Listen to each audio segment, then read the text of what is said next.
ఏం జరిగింది బల్కంపేట జాతరలో? బల్కంపేట జాతరలో ఏం జరిగింది అని చెప్పేసి అంటే, ముఖ్యంగా మన హైందవ సనాతన ధర్మంలో దేవాదాయ శాఖ అనే దాన్ని తొలగించాలండి. అక్కడ లైన్ లో గర్భవతులను చూడరు, మహిళలు అని చెప్పేసి చూడరు, కంట్రోల్ చేయలేంత భక్తులు వచ్చి మా మీద పడిపోయారు అనమాట. నగలు పోవడం జరిగింది. ఎక్కడైతే ఫేమస్ టెంపుల్ అవుతుందో అక్కడ భక్తులకు దేవుడు దూరమే అవుతాడు. భక్తులకు దూరం అయిపోయి విఐపీస్ దగ్గర ఏ టెంపుల్ ఎందుకంటే డెవలప్ అవడం.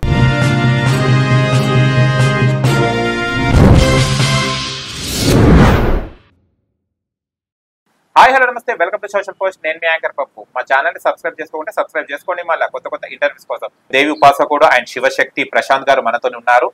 నమస్తే ప్రశాంత్ గారు. నమస్తే అండి. ఎలా ఉన్నారు? బాగున్నామండి. చూస్తే గనక బోనాల పండుగ అనగానే శివశక్తులు జోగినిలు అంటారు ఫస్ట్. కాకపోతే ఈ రీసెంట్లీ నేను చూస్తున్న వీడియోస్ లో జోగిని శ్యామల గారు కానీ జోగిని వైష్ణవి గారు చాలా శివశక్తులు కానీ జోగినిలు కానీ చాలా ఇబ్బంది పడుతున్నారు. ఇట్లా పోలీసు వాళ్ళు లోపలికి వెళ్ళనీయకుండా ఏదో అడ్డుకుంటున్నారు అంటారు. ఏం సార్ అసలు ఏం జరిగింది బల్కంపేట జాతరలో? బల్కంపేట జాతరలో ఏం జరిగింది అని చెప్పేసి అంటే, ఒకప్పుడు అమ్మవారి కళ్యాణం శివసత్తుల మధ్యలో జరిగేదండి. జోగినీల మధ్యలో, శివసత్తుల మధ్యలో దేవాలయం లోపల జరిగేది. ఎట్లయితే దేవాలయం అభివృద్ధి చెందుకుంటూ వస్తుందో, అమ్మవారి కళ్యాణం బయట ప్లేస్ లేనందువల్ల, స్థలం సరిపోనందువల్ల బయట చేయడం అనేది జరుగుతుంది. అయితే ఒకప్పుడు అమ్మవారి కళ్యాణం శివసత్తుల మధ్యలో, భక్తుల మధ్యలో, జోగినీల మధ్యలో జరిగేది. వీళ్ళు మాత్రమే విఐపీస్. అక్కడ అంతకుముందు అంత ఇట్లా విఐపీస్ ఉండేది కాదనమాట. ఇప్పుడు అమ్మవారి చుట్టుముట్టంతా విఐపీసే. జోగినీలు కానివ్వండి, శివసత్తులు కానివ్వండి, మామూలు భక్తులు కానివ్వండి, వాళ్ళకి ప్రాధాన్యత అనేది ఏమి ఉండదన్నమాట. మొత్తం అమ్మవారు కూడా అంత ప్రాధాన్యత ఇస్తారో ఇవ్వరు, కానీ అక్కడికి వచ్చే విఐపీస్ కి అంత ప్రాధాన్యత ఉంటది అనమాట. అయితే ఒకప్పుడు కళ్యాణం అనేది శివసత్తుల మధ్యలో, భక్తుల మధ్యలో, జోగినీల మధ్యలో జరిగేది కళ్యాణం, అమ్మవారి కళ్యాణం. ఇప్పుడు మొత్తం అంతా విఐపీస్కే ఉందండి ప్రాధాన్యత. సామాన్య ప్రజలకు కానివ్వండి, అక్కడ స్థానికులకు కానివ్వండి, శివసత్తులకు కానివ్వండి, జోగినీలకు కానివ్వండి, ఎటువంటి ప్రాధాన్యత అనేది అక్కడ జరగదు, లేదు. మొత్తం విఐపీస్కే ఉందన్నమాట. ఇంపార్టెన్స్ అంటే మొత్తం అంతా విఐపీస్ మీదే ఉంది. అంటే విఐపీస్ అంటే ఎవరు అక్కడ? విఐపీస్ అంటే ఎవరు అంటే, ప్రభుత్వం తరపున ఎవరైతే ఉన్నారో, అధికారంలో ఉన్న ప్రభుత్వం గురించి అండి. అధికారంలో ఉన్న ప్రభుత్వం ఎవరైతే ఉన్నారో వాళ్ళ పార్టీకి సంబంధించిన మనుషులే కానివ్వండి, మంత్రులు కానివ్వండి, ఎమ్మెల్యేలు కానివ్వండి, దేవాదాయ శాఖ మంత్రులు కానివ్వండి, వాళ్ళకే ప్రాధాన్యత ఉంది. జాతరలు, బోనాలు, పండుగలు ఇవన్నీ శివసత్తుల వల్ల జరుగుతాయండి. ఈ కథలు, దేవాలయాలు ఇవన్నీ కూడా శివసత్తుల వల్ల అభివృద్ధిలోకి వచ్చినాయి. శివసత్తుల వల్లనే కదండి బోనాల పండుగ మనకు హైదరాబాద్ పరిచయం అయింది. శివసత్తి ఒక జోగిని ఊగి చెప్తేనే అమ్మవారి గురించి ప్రపంచానికి తెలిసింది, బోనాల పండుగ గురించి తెలిసింది. విఐపీస్ వల్ల తెలియలేదండి. విఐపీస్ శాశ్వతం కాదండి. ఒక జోగిని, ఒక శివసత్తికి శాశ్వతం అండి. మా ఒంటి మీదకి ఎప్పుడైతే అమ్మవారు వస్తుందో, మేము చనిపోయినాక చనిపోయేంత వరకు మా ఒంట్లోనే ఉంటుంది ఆ దైవశక్తి అనేది. మంత్రి పదవి ఎప్పుడు ఉంటుందా అంటే, ఒక 4 years ఉంటుందొచ్చు, ఒక 5 years ఉంటుందొచ్చు. దాని తర్వాత వాళ్ళ మంత్రి పదవి ఉంటుందా? వాళ్ళు మళ్ళీ ఎప్పుడైతే ఏదైతే ఇప్పుడు వచ్చిన మంత్రి నెక్స్ట్ ఇయర్ మళ్ళీ కొన్ని సంవత్సరాల పట్టు వస్త్రాలు తేగలుగుతాడా అండి? తేలేడు కదా. జోగినీలకి, శివసత్తులకి ప్రాధాన్యత కల్పించాలండి. ఇంపార్టెన్స్ అనేది కల్పించాలి. వీళ్ళ వల్లనే జాతరలు అండి. సామాన్యమైన భక్తులు కూడా అమ్మవారు మొక్కు చెల్లించుకొని వెళ్ళిపోతున్నారు. శివసత్తులు, జోగినీలు ఎవరైతే ఉంటారో వాళ్ళ జీవితాలు, వాళ్ళ ఎఫెక్ట్స్ అని అమ్మవారి మీదనే పెడతారు. తెల్లారి లేచింది మొదలు పడుకునేంత వరకు వాళ్ళు దేవి ఉపాసకులుగా ఉంటారు, దేవుని ఉపాసనలోనే ఉంటారు. అటువంటి వారికి ఇంపార్టెన్స్ ఇవ్వకపోతే ఎట్లా అండి? చాలా అండి. బల్కంపేటలో అయితే చాలా ఇబ్బంది పడ్డామండి మేము. గుడికి ఎట్లెళ్ళాలో కూడా తెలియదు, బోనం ఎక్కడ సమర్పించాలో కూడా తెలియదు. గతంలో మేము ఎట్లయితే చేస్తుండనో ఇప్పుడు అట్లా లేదనమాట. మాకు చాలా ఇబ్బంది కలిగిందండి. ఓకే, అంటే ఈసారి ఎందుకు అట్లా జరిగి ఉండొచ్చు?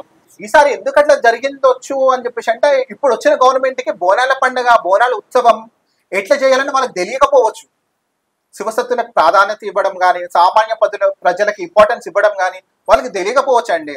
ముఖ్యంగా మన హైందవ సనాతన ధర్మంలో దేవాదాయ శాఖ అనే దాన్ని తొలగించాలండి. ఎందుకంటే దేవాదాయ శాఖ గవర్నమెంట్ ఇస్తుందండి డబ్బులు, భక్తుల డబ్బులు అండి. హుండీలో భక్తులు ఏవైతే మొక్క పడిగా చెల్లిస్తారో ఆ పైసా పెట్టి అమ్మవారికి జాతర జరిపిస్తారు.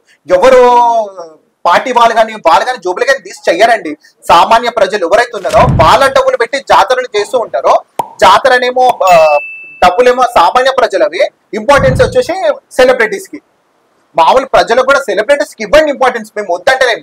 సామాన్య ప్రజలు కూడా ఇంపార్టెన్స్ ఇవ్వండి, సామాన్య భక్తులు కూడా ఇంపార్టెన్స్ ఇవ్వండి.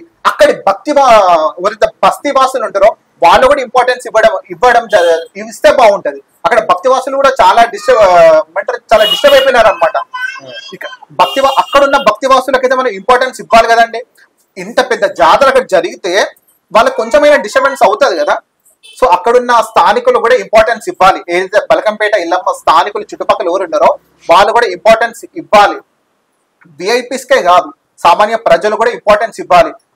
అక్కడ లైన్ లో గర్భవతులని చూడరు, మహిళలు అని చెప్పేసి చూడరు. చాలా ఇబ్బంది అండి. ఒక 5-6 అవర్స్ ప్రెగ్నెంట్ లేడీస్ లైన్ లో నిలబడతారా అండి? అలాంటి వాళ్ళకి ప్రత్యేకమైన క్యూ లైన్ ఏర్పాటు చేయడం జరగాలి కదా. అటువంటి పద్ధతి కూడా అక్కడ ఏం లేదనమాట. చాలా మహిళలు, చిన్నపిల్లలు చాలా ఇబ్బంది పడ్డారండి. చాలా టూ మచ్ తెలుసా. మేమైతే ఎక్కడైతే కళ్యాణం చేస్తామో బల్కంపేట వెళ్ళామా కళ్యాణం, మనం అందరి పూజారీల ఆధ్వర్యంలో జరగడం జరుగుతుంది. ఒకప్పుడు అమ్మవారి కళ్యాణం ఒగ్గు పూజారుల మధ్యలో జరిగింది. అమ్మవారి కళ్యాణం మొదలైందే ఒగ్గు వాళ్లతో, ఒగ్గు పూజారులతో. అటువంటి ఒగ్గు పూజారులకు, అటువంటి ఒగ్గు కళ్యాణంకి ఇక్కడ ఎటువంటి ప్రాధాన్యత అనేది లేదండి. మొత్తం అంతా అటువైపోయి టెంపుల్ వైపే. ఇటు కూడా ఎక్కడైతే అమ్మవారి షెడ్స్ ఉన్నాయో ఇక్కడ కూడా అమ్మవారి కళ్యాణం ఒగ్గు పూజారుల ఆధ్వర్యంలో జరుగుతూ ఉంటది. ఇటువైపు వాళ్ళకి ఎటువంటి ప్రొటెక్షన్ కానివ్వండి, ఎటువంటి వసతులు కానివ్వండి, అటువంటి ఏవి కూడా ఇక్కడ లేవన్నమాట. ప్రొటెక్షన్ కొంచెమే. అంత పెద్ద అంగరంగ వైభవంగా అక్కడ అమ్మవారి కళ్యాణం జరిగితే అక్కడ జరిగే కళ్యాణంలో ఇక్కడ ఒక 10% అండి. ఇక్కడ కూడా అమ్మవారి కళ్యాణమే, అక్కడ కూడా అమ్మవారి కళ్యాణమే, ఇక్కడ కూడా అమ్మవారి కళ్యాణమే. ఇక్కడ అమ్మవారికి 10% అని ఇవ్వచ్చు కదండి. అటువంటిది ఇక్కడ ఏమి కూడా జరగదండి. మేము కళ్యాణం చేస్తుంటే కంట్రోల్ చేయలేంత భక్తులు వచ్చి మా మీద పడిపోయారు అనమాట. ఇక్కడ నగలు పోవడం జరిగింది, దేవుడు కింద పడడం అలాంటివి జరిగినాయి అనమాట. అలాంటివి జరిగినాయి. ఇప్పుడైనా నెక్స్ట్ టైం అయినా సరే ఎవరైతే పెద్దలు అధికారులు ఎవరైతే ఉన్నారో అక్కడ ఎంతైతే ఇంపార్టెన్స్ ఇస్తారో ఇక్కడ కూడా ఈ ఒగ్గు కళాకారులు చేసే కళ్యాణంకి కూడా ఒక 10% అని ఇక్కడ ప్రొటెక్షన్ కానివ్వండి కొన్ని పట్టించుకొని చేస్తే బాగుంటుందండి. చాలా ఇబ్బంది పడ్డారు. గోల్కొండ ఎలా ఉండే? గోల్కొండ అసలు నేను పోవడమే మానేసిన. ఒకప్పుడు గోల్కొండ, ఇప్పుడు అండి గోల్కొండ అంటే గోల్కొండలో జరిగేటివి కానీ ఇంత మనకి ఇవన్నీ ఇంత లేదు. గోల్కొండ అంటే అక్కడ చుట్టుపక్కల ప్రజలు మాత్రమే చేసుకుంటారు. ఎవరు శివసత్తులు కూడా పోయి చెయ్యారు, ఇప్పుడు చేస్తున్నారు. ఒకప్పుడు ఒక 10 years బ్యాక్ కూడా చేసేవాళ్ళు కాదు. గోల్కొండ ప్రజలు వాళ్ళు హాయిగా నిమ్మలంగా వెళ్ళిపోయి అమ్మవారిని చూసి కళ్ళారా బోరం పోయి చెప్పి వచ్చేసేటోళ్ళు. ఇప్పుడు అట్లా కాదు. క్రౌడ్ పెరగడం వల్ల ఒకప్పుడు బల్కంపేట కళ్యాణం లోపటే మన అమ్మవారు ఉంది కదా, ఆ లోపట అమ్మవారి కళ్యాణం వచ్చిన తర్వాత ఫేమస్. అవునండి. అట్లా ఎక్కడైతే ఫేమస్ టెంపుల్ అవుతుందో అక్కడ భక్తులకు దేవుడు దూరమే అవుతాడు నా ఫీలింగ్. చార్మినార్ భాగ్యలక్ష్మమ్మ కూడా ఒకప్పుడు మనం ఇట్లా పోయి దగ్గర పోయి దర్శించుకునేటోళ్ళం ఆమెను. ఇప్పుడు ఎక్కడో నిల్చొని దర్శనం చేసుకోవాలి. ఇట్లా చూస్తుంటే టెంపుల్ డెవలప్ అవ్వకపోవడమే బెటర్. భక్తులకు దూరం అయిపోయి విఐపీస్ దగ్గర ఏ టెంపుల్ ఎందుకంటే డెవలప్ అవ్వడం. ఆయన చూస్తే శివశక్తులు కాళ్ళలో కడాలు, అవి చేతుల కడాలు అవన్నీ వేసుకుంటుంటారు. దేనికండి? అవునండి, బేడి అంటారు అన్నమాట. చేతికి వేసుకుంటారు. భుజబేడి అంటే ఇక్కడ వేసుకుంటారు, కాళ్ళు కూడా వేసుకుంటారు అనమాట. ఇది ఎందుకు అంటే మనకు దేవుడు వచ్చినప్పుడు మన లోపల బ్లడ్ లెవెల్స్ ఏవైతే ఉన్నాయో అవి హై కాకుండా తగ్గిపోకుండా మీడియం ఉండేటట్టు మనకు కావాల్సినంత మన హెల్త్ కి సహకరించడానికి ఇది వేసుకుంటాం అనమాట. మనము ఇది వేసుకోవడము ఎందుకంటే నిజమే, మనము ఎత్తుకుని ఆడేటప్పుడు మన బ్లడ్ లెవెల్స్, షుగర్ లెవెల్స్ ఒక్కొక్కరు పెరిగిపోతాయి, ఒక్కొక్కరు తగ్గిపోతాయి అనమాట. అట్లా తగ్గిపోకుండా ఉండడానికి కంట్రోల్ చేయడం కోసం అని చెప్పేసి ఇక్కడ మనకి నరాలు ఉంటాయి కదా, ఏవైతే నరాలు ఉంటాయి వాటి మీద ఒత్తిడి పడి మనకు అవన్నీ ఎక్కువ హై అవ్వకుండా తగ్గకుండా సమానంలో ఉంటాయి. అంతేకాకుండా ఇది మేము మంత్రి చేసుకుంటాం కాబట్టి నజర్ గానీ అట్లా తగలకుండా ఎవరేమైనా చేస్తే తగలకుండా వేసుకుంటాం. చాలా ఆనందంగా ఉంది. మంచి టెంపుల్ అని ఇలా ఇంటర్వ్యూ చేయడం జరిగింది అండ్ చాలా విషయాలు తెలుసుకోవడం జరిగింది. అండ్ ఇంకా మీరు మీ భక్తులకు, మీ ఈ టెంపుల్ భక్తులకు కానీ ఏమైనా చెప్పాలంటే చెప్పండి. తెలంగాణ భక్తులందరికీ బోనాల పండుగ శుభాకాంక్షలు అండి. భక్తులందరూ ప్రశాంతంగా బోనాల పండుగ జరుపుకొని ఎటువంటి ఆటంకం లేకుండా పూజలన్నీ మొక్కుబడులన్నీ అమ్మవారికి చెల్లించుకొని అమ్మవారి కృపకు పాత్రులై హ్యాపీగా సంతోషంగా ఉండాలని కోరుకుంటున్నాను. నమస్తే అండి. Thank you so much. Thank you.